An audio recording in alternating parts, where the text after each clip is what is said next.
8 फरवरी को हुई घटना के बाद अब हल्द्वानी अपने सामान्य जीवन की तरफ बढ़ रहा है। कुछ देर पहले एसएसपी ने प्रेस कॉन्फ्रेंस की थी और जानकारी दी। आपको बता दें कि 8 फरवरी को हल्द्वानी के बनपुरा क्षेत्र स्थित मलिक के बगीचे में अतिक्रमण हटाने गई नगर निगम और प्रशासन की टीम के ऊपर पथराव की घटना हुई थी, जिसके बाद अब हल्द्वानी में कर्फ्यू जारी है। आपको बता दें कि हालांकि बनपुरा क्षेत्र को छोड़कर पूरे शहर में कर्फ्यू हटा दिया गया है। आप देख सकते हैं अभी हम तिकोनिया के क्षेत्र में है, जहां अभी फिलहाल जो गाड़ियों की आवाजाही है वो हो रही है। हालांकि कुछ देर पहले यानी कि सुबह जब शुरू हुई थी उस दौरान अपडेट आया कि अब हल्द्वानी के जो अन्य क्षेत्र हैं बनपुरा क्षेत्र को छोड़कर अन्य स्थानों में कर्फ्यू हटा दिया गया है। इसके अलावा अभी भी इंटरनेट की सेवा बहाल नहीं की गई है। माना यही जा रहा है कि हल्द्वानी के जब हालात सामान्य होने की तरफ बढ़ेंगे तो इंटरनेट सेवा को भी बहाल कर दिया जाएगा। वहीं कुछ देर पहले एसएसपी ने प्रेस कॉन्फ्रेंस दी और उन्होंने जानकारी दी कि 5 जो उपद्रवी थे उनको गिरफ्तार कर लिया गया है। देखिए, बनपुरा शहर में जो घटना हुई है उसमें पुलिस की तरफ से 3 एफआईआर पंजीकृत हुई है और ये 3 एफआईआर जो है उनमें हम लोगों ने इन्वेस्टिगेशन शुरू की और जो तथ्य आए हैं सीसीटीवी एनालिसिस हम लोगों ने किया है और जो बाकी एविडेंस है उसके आधार पर अभी 5 लोगों की गिरफ्तारी हुई है। 5 लोगों की गिरफ्तारी के बाद में बाकी जो अभियुक्त हैं उनको आइडेंटिफाई करने का काम हमारी टीम ने शुरू कर दिया और कुछ बाकी जो अभियुक्त हैं उनकी गिरफ्तारी के लिए टीमें लगी हुई है। जल्दी बाकी जो अभियुक्त हैं उनको भी गिरफ्तार किया जाए। एसएसपी का कहना है कि सीसीटीवी फुटेज के माध्यम से अन्य लोगों की पहचान की जा रही है और आगे ये संख्या बढ़ सकती है। आपको बता दें कि पुलिस ने अब तक 18 नामजद और 5000 से ज्यादा आरोपियों के खिलाफ केस दर्ज किया है और कार्रवाई शुरू कर दी है। देखिए, अब्दुल मलिक जो है उसकी पुलिस तलाश कर रही है, वो भी हमारे केस में नामजद अभियुक्त है और चूंकि ये जो अवैध निर्माण का कार्य था ये अब्दुल मलिक के द्वारा किया गया था, तो अवैध निर्माण का जो ध्वस्तीकरण की जो कार्रवाई थी उसका सबसे ज्यादा विरोध उसी के द्वारा किया गया था। इतनी बड़ी घटना हो गई और खुफिया तंत्र क्या करता सर? सर जानकारी नहीं मिली आप लोग फेल हो गए सर इस चीज में। क्या रिपोर्ट आप लोग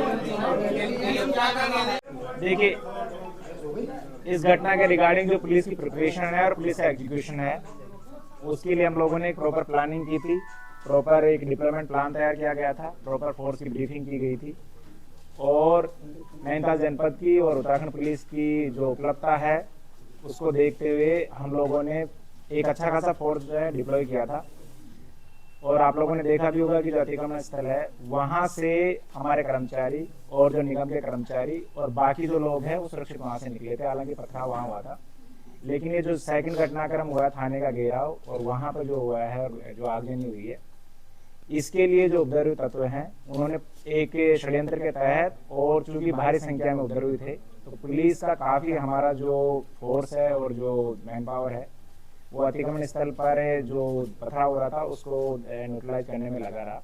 तो इस दौरान ये घटना हुई, इसके लिए भी हम लोगों ने प्रभावी कार्रवाई की और लगभग आधे घंटे में हमने अपना थाना और जो बाकी शहर उसको कब्जे में लिया और जो डिस्ट्रिक्ट फोर्स है उसने अपने ही बलबूते अपनी जो मैन पावर थी उससे शांतिपूर्ण तरीके से कस्बे में और बनपुरा में जो नियंत्रण है वो भी पाया। हमारा हॉस्पिटल है उसमें अलग अलग लोगों के द्वारा 4 बॉडीज वहां पर पहुंचाई गई है। अब ये पीएम रिपोर्ट के बाद में और जो फोरेंसिक एनालिसिस जब उनके बॉडी जो है उसके बाद में पता लग पाएगा कि किसकी मौत किस वेपन से किस तरीके से। 4 डेथ पहले हुई, एक एक्सीडेंट का केस बाद में आया, तो उस दिन के हम 5 डेथ मान रहे हैं। अभी 5 डेथ में से ये बाद में इन्वेस्टिगेशन के बाद एनालिसिस का पता लगेगा कि इनमें से कितनी डेथ ऐसी है जो उस उपद्रव के दौरान हुई है। क्या रणनीति आप लोग बना रहे हैं? बनपुरा पूरा आप सर्चिंग कर रहे हैं, क्या क्या स्थिति आ रही है? देखिए, सबसे पहले प्राथमिकता हमारी ये है कि नैनीताल शहर में, हल्द्वानी कस्बे में और उत्तराखंड में शांति व्यवस्था बनी रहे। उसके लिए हम अपने जिले के लेवल पर बाकी जिले में भी हर जगह सतर्कता बरती जा रही है। आप लोगों ने देखा होगा कि दंगे के बाद में बनपुरा शहर के साथ साथ हल्द्वानी शहर में भी एक कर्फ्यू लगाया गया था, लेकिन अब स्थिति नियंत्रणपूर्ण है। इसीलिए हम लोगों ने बनपुरा थाना क्षेत्र को छोड़ के बाकी जो क्षेत्र है उसमें कर्फ्यू से डील ली है। हल्द्वानी जो बाकी कस्बा है वो कर्फ्यू से बाहर किया गया है। जो एसेंशियल सप्लाई और बाकी चीजें जो है वो हमने शुरू कर दी है और जैसे बनपुरा में धीरे धीरे स्थिति और सामान्य हो जाएगी हम उस क्षेत्र को भी